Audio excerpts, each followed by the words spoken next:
Friday's been good to me, but sometimes I still get unwound. The Central Texas rain's the strongest drink around.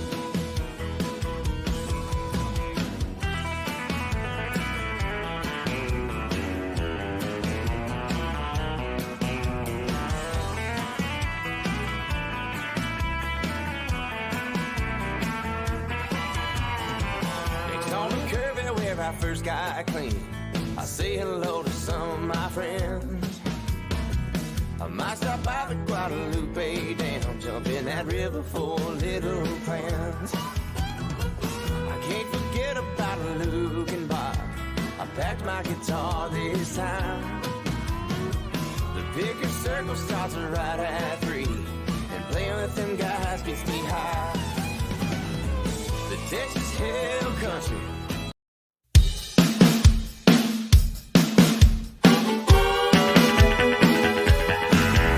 Live from Houston, Texas, this is Big Ideas, Small Business with your hosts, Brian Gendron and Shavonnah Robert Schreiber. And now, the music of Max Flynn. Starting to feel a little crazy again. I think it's time I start to pack my things.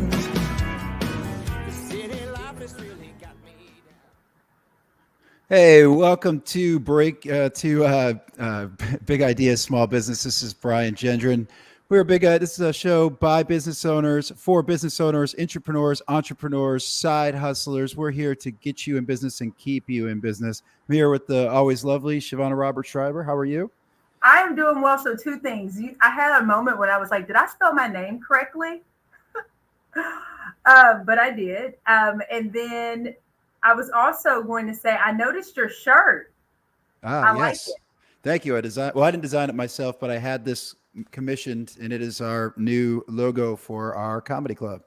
Yeah. So say a little bit about that, because I have a funny, a brief story about sort of the power of networking connection as it relates to your. So tell us about the comedy show. Yeah, real simple. Well, the comedy show is my full-time gig now. We do over 500 public and private comedy shows a year. And specifically this logo, it's got the Texas flag and a guy holding a microphone. It's an astronaut. It's actually a fat astronaut. I don't know if you can tell, yes. Which in itself is a joke, is a pun.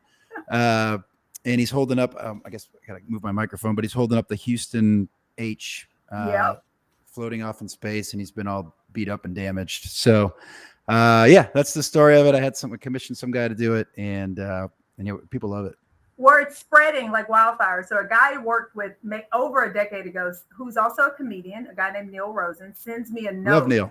to invite me to, and I'm like, oh my God. So it's just the power of networking and connection and all of that fun stuff. So you had to talk about your shirt.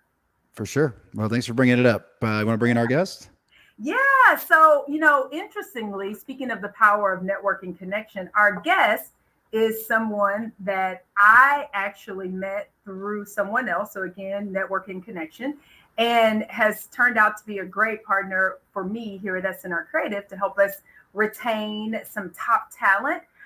So Elithia Marshi is our guest, and she is the CEO of MK Search, which as it sounds, is a recruitment and a search firm.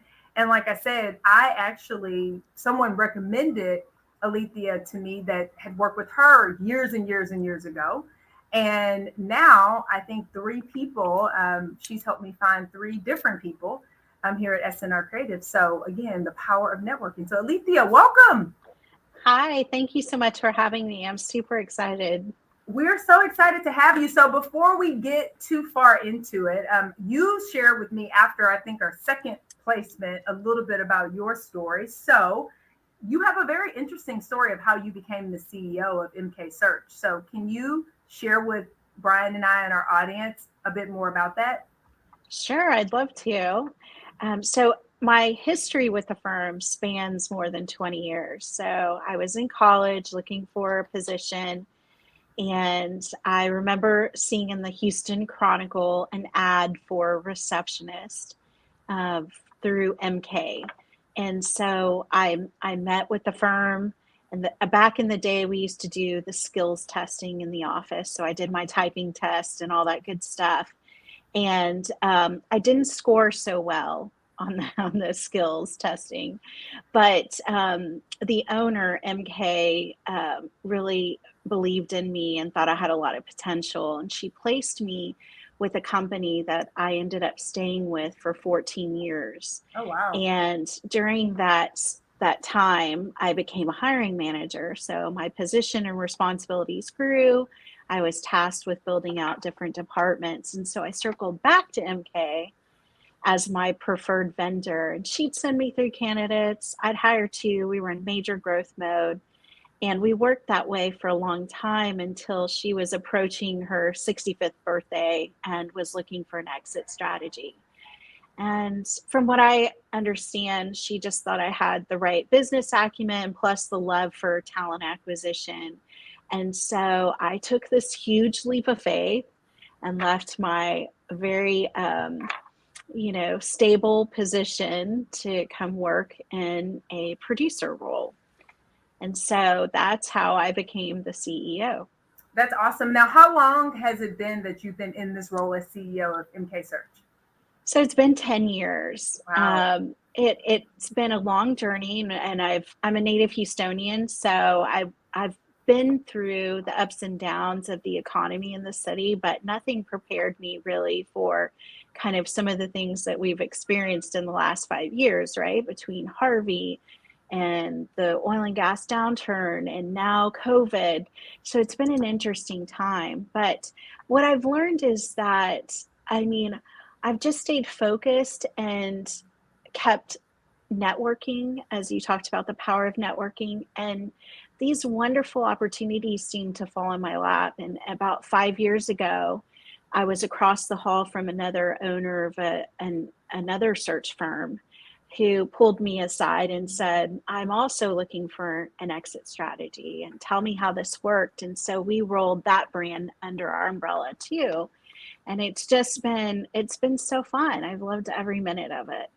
That's awesome. So you mentioned already some of the changes that we've gone through. I mean, these are like seismic shifts. I say changes like, old laissez-faire, but they've been pretty big here in Houston and really around the world. And that's why we have you here today. So as you know, what Brian and I look to do is to help our entrepreneurs, the small business owners like ourselves, just understand, what are those things they need to be thinking about or doing to be competitive with the, much larger organizations, especially in times of turmoil like we've experienced over the last 5 years.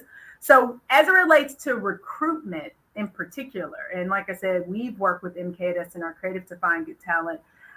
But, what have you noticed over, even you could think the past 2 or 3 years, but just over the most recent history, what's changed from a recruitment standpoint, or anything that you say, this is really different than what it was, 10 years ago?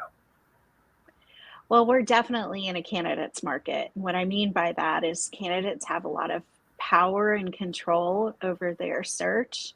They know exactly what they want. They're going after it, whether it's more money, better location, or some flexibility in the schedule. They're on the hunt for that. And so that's been probably the most significant change in the last year, is that there's been that shift. And, with that comes, slower response time and sometimes no response at all. And so it can be it can be frustrating for employers, right, who are trying to hire quickly. And so some of these this is resulting in some of the challenges that they're facing. Yeah. So what, you mentioned, this it's a candidates market. And so I just say, it's a tight job market in general. And then with the power structure, if that's the term we want to use, being shifted toward the candidate as a small business owner, and most of our audience is, would fall into that category. What are some things that you would say? What's some advice you would give small business owners to stay competitive and to make sure that they are able to find the right people for their organization so they can continue to grow? Well, I've actually interviewed thousands of candidates in the last 10 years, and you would be surprised at the amount of people that love working for small companies. it's not all about the big benefits and the big office with thousands of employees. And there are a lot of people that like the close-knit group. They like having accessibility, being accessible to leadership. There's so many perks that small businesses can offer candidates in terms of mentoring and company size. Like, you really get to know your fellow coworkers. And I would just encourage small businesses to play up on those strengths. And you can do that even as early as putting them in the job posting. And then also through your social media and your marketing too. So when you say putting them in your job posting, you're talking about just benefits like access to ownership, to leadership, or what types of things would you put specifically? Okay, so specifically, I would put, mentoring, training, being part of a close-knit team. I would also incorporate anytime the company celebrates successes or milestones, birthdays, any big, sales milestone. Or even anything like fun celebratory things, like we have SNR Creative Day. So we have SNRC Day where we're off, for example. And that's exactly an extra holiday that people get when they work here. Yes, and some companies offer, you're off on your birthday, or you get to, or we have breakfast Mondays, or we have a ping pong table in the center of our office. Whatever those kind of really interesting things that a small business offers employees should be, I think, incorporated into a job posting immediately. And then whatever social media and marketing too, when it's appropriate to include those in those platforms. Well, that's super encouraging. As a small business owner, you think about, you're like, how can I compete with these benefits?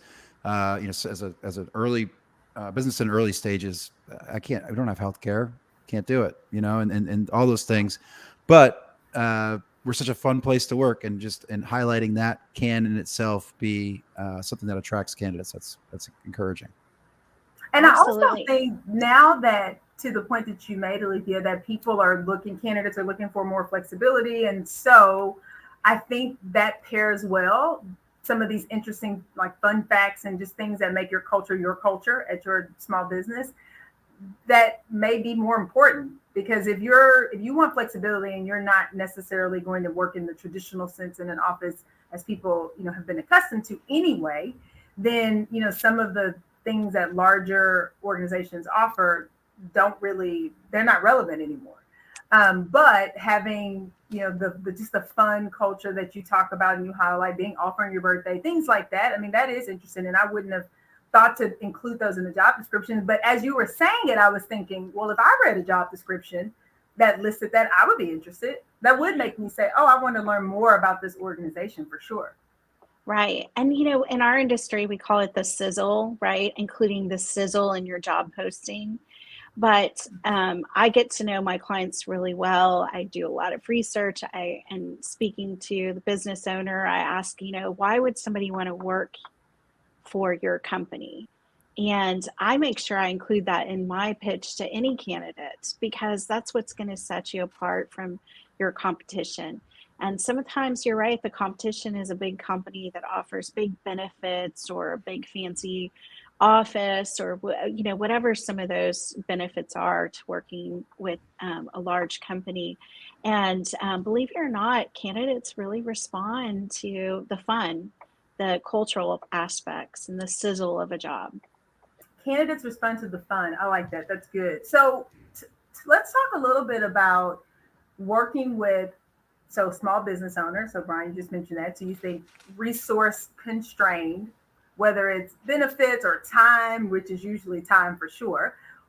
Elithia, what would you say are benefits to working with a firm like yours, working with you and others on your team, versus saying, you know what, I'm going to put the job posting up and then I'm going to, as the business owner, vet, then interview these candidates? Like, what's the benefit of making the investment to partner with the search firm versus just doing it on your own? Well, definitely the first is time, right? It's just that business owners have so much on their plate already. I mean, who has time to go through 500 resumes? It's very time consuming. So first and foremost, that's definitely we save business owners a lot of time. But also, it's we do a lot of risk mitigation is what I call it, right? Because I mean, let's be honest, resumes are not either relevant to the job posting, or, they are embellished, right? Like it's just, there's so many different scenarios where someone may look good on paper per se, but they are not a fit for the position or the culture or company. So, we can edit all of that and do a pre-screening. And my firm, for example, meets everybody in person before we send candidates to our clients. So, we really do take a time to visit with the candidate and find out why they're a good match for the employer. And then I know too, I try to send only 3 to 4 candidates per position. So it's got to be the best. It has to be 3 to 4 candidates that are going to really impress the company. The business owner is going to want to hire on the spot. So work really hard to make sure that it's the top candidates for any role. And so I think with those two right there, time, money, and just the risk mitigation are important. So those are all important things. Let me play a little devil's advocate, because I've apprehension that I've had in the past is the cost of search for a small business, right? Because usually it's a percentage of the I believe for the year's salary, and if you're looking for more executive type level, that can be a lot of money. And so make me feel good about investing that money. No pressure, right? She's like, no pressure. Well, I understand because I'm a small business too. And, when I think about the cost associated with hiring, right?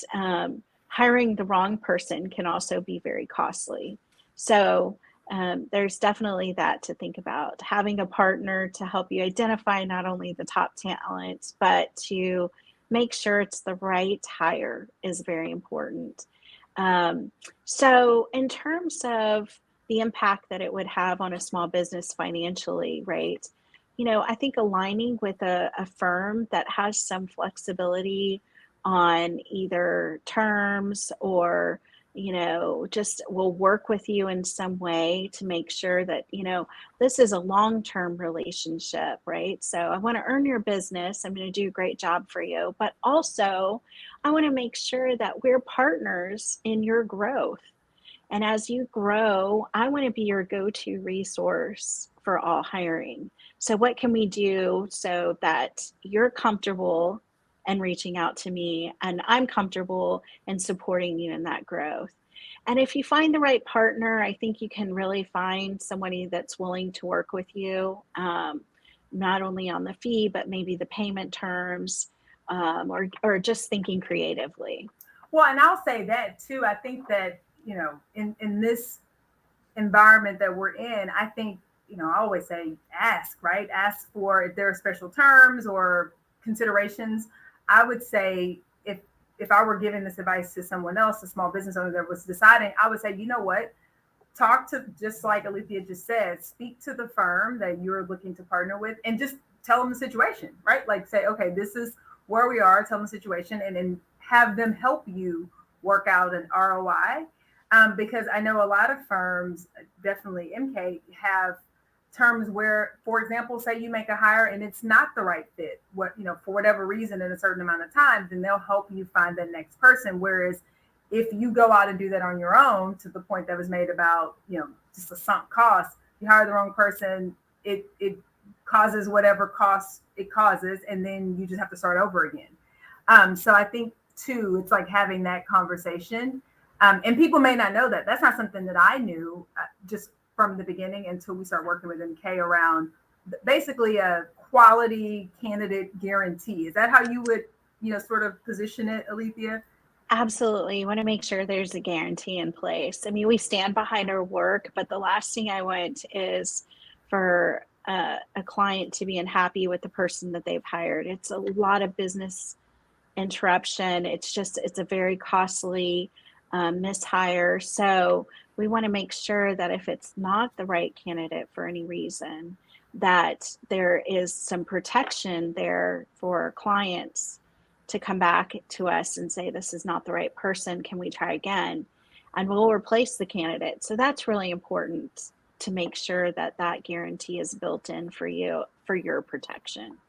And Brian, knowing you, and you're basically a serial entrepreneur. Do you have enough businesses to be a serial entrepreneur? I think so, right? Like, are you in the serial entrepreneur category at this point, Brian? I'm as focused as I've ever been, but yeah, I mean, I do have. But not just now, but like just started many businesses. For sure, right? I would agree. Yeah. So I think too, for you, like, I'm going to make you feel good. I'm going to jump in and sell. But I really do. I think if you think about your time, and if you think about, you're right, it's a percentage, and you did a model on, okay, really how much of my time would I have to spend in order to find 3 really top tier candidates that know the culture, understand expectations, and have an objective person? Because I think that's the other thing, Elithia, that you didn't mention about, like the embellishments and just all the things that come with interviewing. When you are the CEO, people are going to position themselves to you differently because they want to impress you. And versus, I feel like working with the search firm, you're an objective. I mean, yes, they want to make an impression, but I think you probably will get a more honest assessment than me initially, because people will say the right things, and then it's like, if you drill too much, then it's like, oh, she's scary, I don't want to work there. Versus if you're vetting and you're a firm, people get it. I think it's also just a little bit of the dynamic that matters. Well, and let's be honest too, when I interview for internally, I fall in love with everyone.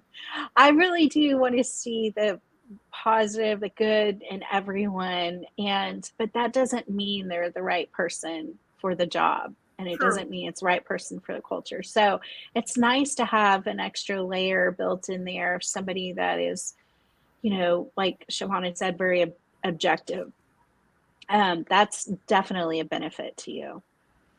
Brian, are you sold yet? What are you thinking? Well, I have another question on. So we talked a lot on the candidate side, but on your client side, you talk about things like, obviously getting your job descriptions competitive. We talked about that, but you also mentioned things like culture and how much of, I don't know if this is all right. I'm trying to figure out the right way to ask this, but like, if you notice, like maybe there's a flawed culture, are you depending on the relationship, will you say something, or will you be like, hey, we need to know more about your business? Have you had those types of interactions with clients, especially small businesses? Well, I have, and they can get a little tricky because, I want to help everyone, but just like every business person, not everyone is going to be a good partner for you, and I'm not going to be a good partner for everyone. So I'm pretty selective because I want to do a great job and I want to see a success story, and I'm working for the client, but also I work really hard to build relationships with candidates. And so I want to do right by them too. So if I sense that a company is not a good fit for me, I will definitely refer them or provide them with some feedback. For example, if I have a candidate I've had 3 candidates that interview and they all provide the same feedback, I try to very respectfully share the feedback with the client to let them know this has been the candidate experience so far. And they can do what they want with the feedback, but it's important that they know what the candidate is experiencing, because this is going to be an ongoing thing for them. So that's kind of how I typically handle that situation. That's excellent. And to be a little bit more tangible, maybe something is like onboarding. Are you evaluating their onboarding process? Because I guess what I'm getting at is, like, you can get them a candidate and they could be the ones that screw it up, not the candidate. We're seeing. No, the candidate is good. You suck, company. Yeah. No, yeah. You see what I mean? Sure. So mitigate that risk. on behalf of your clients? So we do stay connected to our candidates for a minimum of 90 days because we want to make sure everything is going smoothly. If there's something that they share with us that I think is very, whether it's good or bad, positive, negative feedback, I want to share that with the client. It only helps them know where they can improve on that process. And also it gives us an opportunity collectively to work on whatever the issue is, right? Because I'm a partner and I want to stay connected. Sometimes things move very fast and I'm not in the office, so it may move fast and I don't get to it, whatever the issue may be, but it's really a way for us to just, keep the communication going between the candidate and the business owner, the client, and make sure that, if there's anything that needs to get resolved, it does so quickly. So now I'm sold. Now I'm sold, Shavonnah. I'm gonna let you finish, but I'm just gonna say it. Now I'm sold because here's the thing. I was equating the cost just to the search. And I'm like, well, you know what? I could search. I'll invest the time to save that money. But if you're also talking about 90 days, employee onboarding, having continued communication and a third party throughout that process, that's value for sure. And that's additional value that can justify the cost in my mind. Sorry, Shavonnah. No, I was just going to say, in basically the similar vein, I think too, at least what's been my experience is we all have blind spots, right? Like that's just humans, right? We do. And if you are a wise person, then you own that and you admit that. And really, if you don't work with a firm, whether it's a search firm or have someone come in and do a bit of an assessment, really there's no way you can get to what the experience is from a new hire standpoint. I mean, you can ask directly, but again, will it be honest? Will it be as transparent as the feedback they may give to MK? Probably not, right? And so I think too, Brian, your point is exactly where I was going, which is that is an additional value that, again, I don't think, and maybe this is a marketing idea for you, Elithia, I think that's some of what may need to be amplified more when you think about the value proposition for a small business, that it's not just time and money saving on the candidate side, but it's also that you are helping them and providing them that feedback, if you good or bad, like you said, either way, so they can optimize and continue to retain, hopefully to retain people, because everyone is in agreement of that. If you keep churning through your talent, there's a cost. There's a business operation cost. There's an actual hard cost. So I think that's something that I think more business owners, small business owners would be like, okay, now this makes a lot of financial sense to have that type of partnership. Well, and also, Brian, if using a search firm is not, and that's a great point, Shavonnah, but also if using a search firm is not in your budget, something I would highly recommend to small business owners is to establish an employee referral program. Mm-hmm. So if they know someone that's going to be a good fit for the role that's open, and they recommend them and they stay for, let's just say 90 days, that maybe there's some incentive there tied, because everyone is searching passively and they most likely will mention this to friends and family. And so that's a great way for small businesses to meet potential candidates, is through the employee who's there and can provide a great testimonial, how great the business is and why someone may want to work there.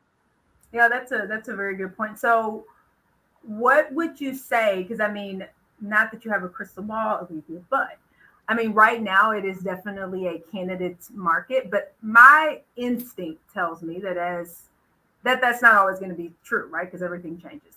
So what would be some of that advice that you would give to the candidates now that are in the market, as well as one for the candidate, one piece of advice, and then also a piece of advice for the owners who are listening to our show?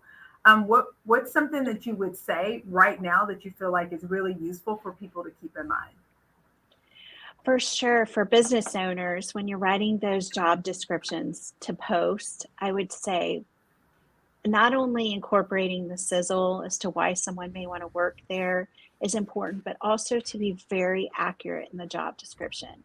So if the position's going to require some overtime or weekends or nights, that's really important to put that in there, because candidates are being very selective, and they will weed themselves out of the process if they see something on the job posting they don't like. So that also minimizes the owner or the company's risk, right? And meeting and interviewing and selecting candidates that really are really invested in the position and what's the expectations are. So that's for sure on the company side. As far as candidates, I would say that be open-minded.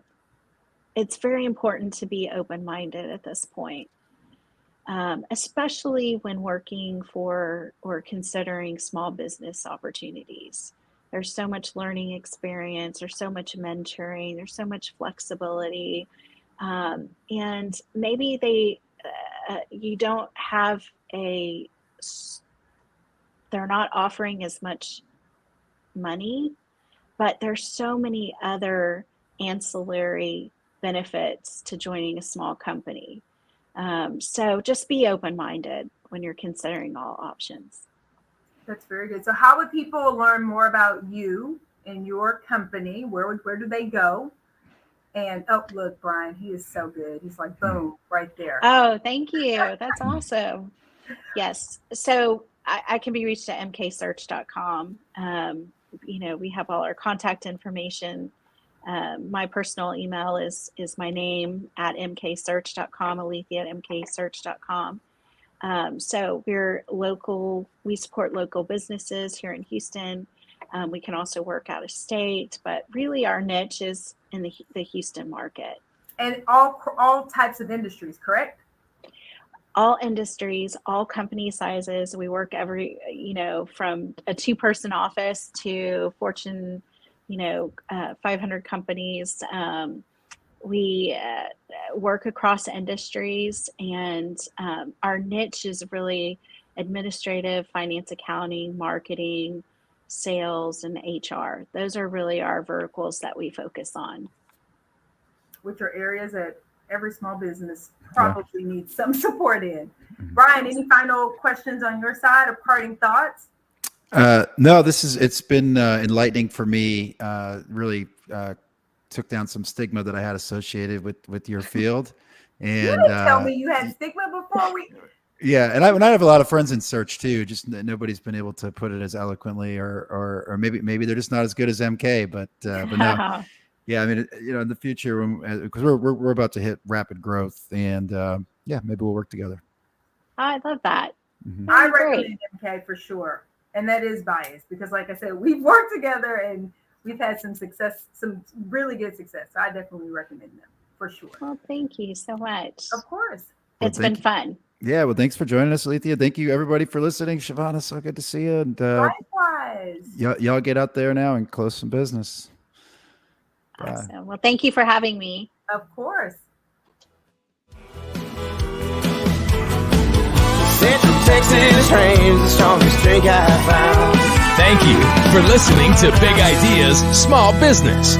Follow us at BISB Media and visit our website at www.bisbmedia.com.